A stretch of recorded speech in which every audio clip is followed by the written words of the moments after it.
Wayanad Pookode veterinary സർവകലാശാലയിലെ വിദ്യാർത്ഥി സിദ്ധാർത്ഥിന്റെ മരണത്തിൽ മുഖം നോക്കാതെ നടപടിയെടുക്കുമെന്ന് മന്ത്രി ജി.ആർ. അനിൽ. കുറ്റക്കാർക്കെതിരെ കർശന നടപടിയെടുക്കുമെന്ന് മന്ത്രി വി. ശിവൻകുട്ടിയും പ്രതികരിച്ചു.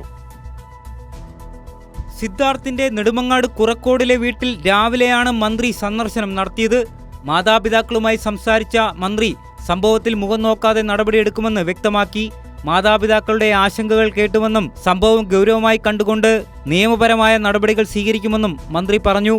വിദ്യാർത്ഥികൾ ഇത്തരം റാഗിംഗ് അടക്കമുള്ള കാര്യങ്ങളിലേക്ക് നീങ്ങുന്നത് ഒരിക്കലും അനുവദിക്കാവുന്ന ഒരു കാര്യമല്ല. ഗവൺമെൻറ് അതിനെ കർശനമായ നിയമ നടപടി സ്വീകരിക്കുന്ന കാര്യം തർക്കമാണ്. ഇതെല്ലാം സംഘടനാ തലത്തിലല്ലല്ലോ ഉണ്ടായിട്ടുള്ളത്, സംഘടനകൾ തമ്മിലുള്ള വിഷയമല്ലല്ലോ.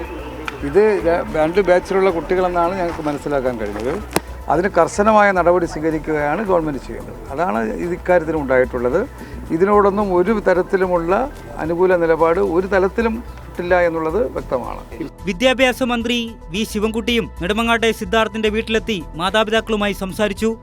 ബന്ധപ്പെട്ടിട്ടുള്ള മുഴുവൻ ആൾക്കാരും നിയമത്തിന് മുന്നിൽ കൊണ്ടുവരുന്നതിന് വേണ്ടിയുള്ള പരിശ്രമമാണ് government.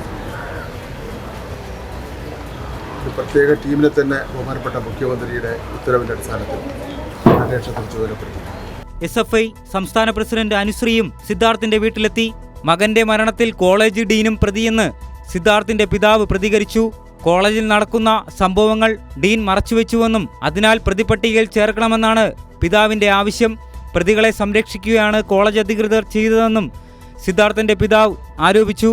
Congress AICC general secretary KC വേണുഗോപാലും ഗവർണർ ആരിഫ് മുഹമ്മദ് ഖാനും സിദ്ധാർത്ഥിന്റെ വീട്ടിലെത്തി മാതാപിതാക്കളുമായി കൂടിക്കാഴ്ച നടത്തി. കൈരളി ന്യൂസ്, തിരുവനന്തപുരം.